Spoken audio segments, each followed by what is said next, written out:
YouTube channel అందరికి కూడా సబ్స్క్రైబర్లందరికీ కూడా నా నమస్కారం.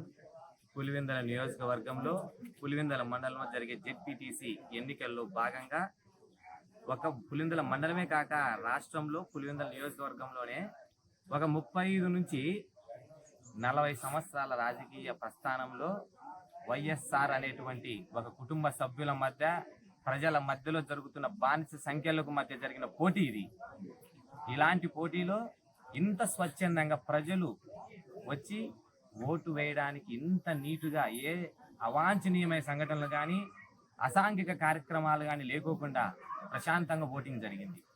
అదే తెలుగుదేశం పార్టీ, అదే నారా చంద్రబాబు నాయుడు ఈ నియోజకవర్గ బీటెక్ రవి గారి యొక్క ప్రాతినిధ్యం ఎలా ఉంటుందో ప్రజలతో అనేది నిరూపించి ఈ ముందు ప్రజల ముందు పెట్టారు. కానీ మీ ముందు ఇంకొక మాట కూడా చెప్పాలి. ఒక 4-5 రోజుల కిందట మా పార్టీలో ఉన్నాడు ఒక ఆయన, ఎంపీటీసీకి కూడా గెలిచలే, సర్పంచ్కి గెలిచలే, ఒక వార్డుకు కూడా గెలిచలేని వ్యక్తి సింగారెడ్డి సతీష్ రెడ్డి ఒక డైలాగ్ చెప్పినాడు, నా చిరునవ్వు పెదవి మీద ఉంటుంది, నా వేలు నా మూతి మీద మీసం ఉంటుందని చెప్పేసి.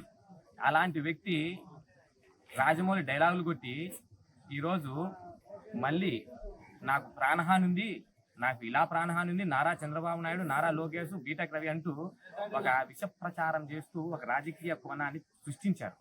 ఎందుకంటే వాళ్ళ పతనం మొదలైపోయింది, ఆల్రెడీ అయిపోయింది కూడా. అలాంటి రాజకీయ పతనాన్ని పెంపొందించుకోవడానికి ఈరోజు కూడా చిన్న సంఘటన, పాపం దూదేకుల సంఘానికి సంబంధించిన అల్పులు పాపం వాళ్ళు ఓటేయడానికి వస్తూ ఉంటే వాళ్ళ వాహనాన్ని బద్దలు కొట్టి ఎంపీ అవినాష్ రెడ్డి పిఏ రాఘవంట ఎవరో అలాంటి వ్యక్తులు కొంతమంది వచ్చి దుండగులు పగలగొట్టి సాగారు. అది ప్రజాస్వామ్యకమా లేదా అప్రజాస్వామ్యకమని వాళ్ళకే వదిలేస్తాను.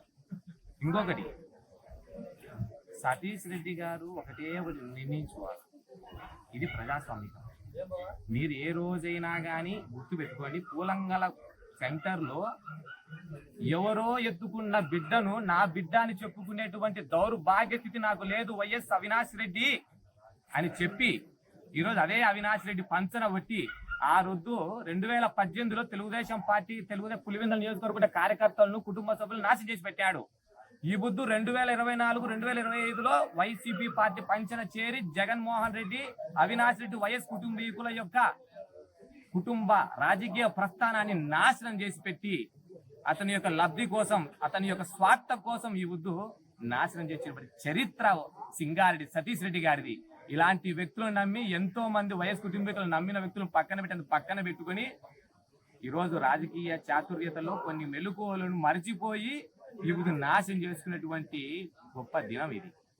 అలాగే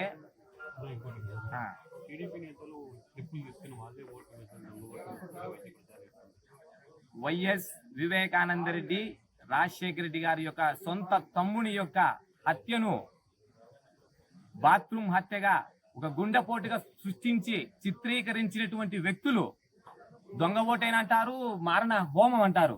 కాబట్టి వీళ్ళని పెద్దగా లెక్కలేక తీసుకోకూడదు అని చెప్పేసి మీడియా మిత్రులకు చెప్తున్నారు.